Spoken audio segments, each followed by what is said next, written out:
with a hit.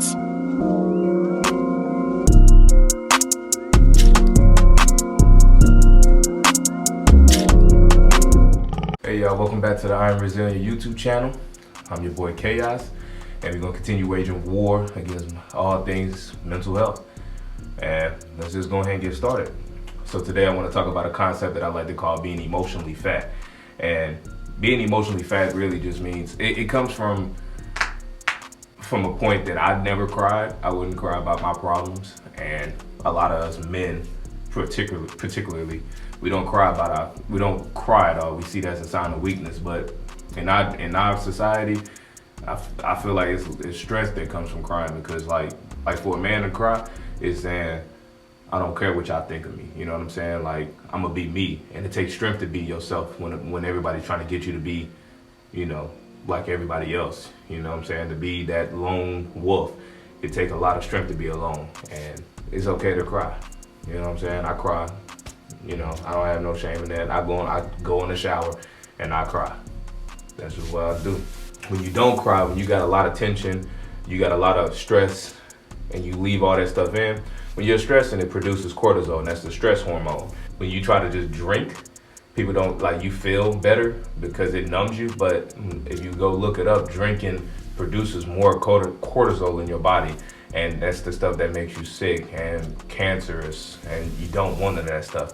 But the beautiful thing is, if you cry, it naturally releases toxins out of you, and it actually activates you can go look this up. I'm gonna put it in the description, or whatever this thing called right here, the parasympathetic nervous system, and that's basically your calmness. So you have two types of nervous system: the parasympathetic nervous system. Oh my gosh, the parasympathetic nervous system, and that's like your calm one. And I forgot what the other one is called, but it's basically your fight or flight. And if a person is having a lot of anxiety or a lot of stress induces anxiety, it will put you in a fight or flight, and that's when you start really kind of panicking. Crying activates the parasympathetic nervous system, and it brings you back to a more balanced state. Crying also releases oxytocin. This is a natural pain reliever, feel-good hormone. And so yeah, crying is a good thing. The generation before us has failed us saying crying is a sign of weakness, is a sign of strength.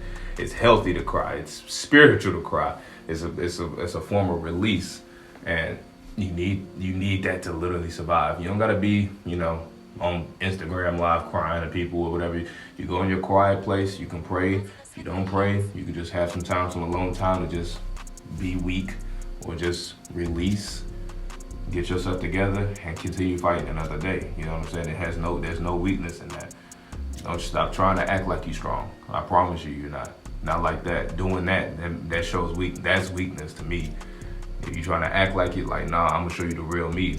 But if you come at me, like, I'm gonna show you what I'm about. You know what I'm saying? Like, that's real strength.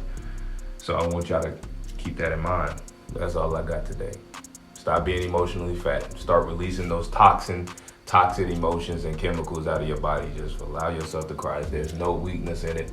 A real man cries. Chaos out.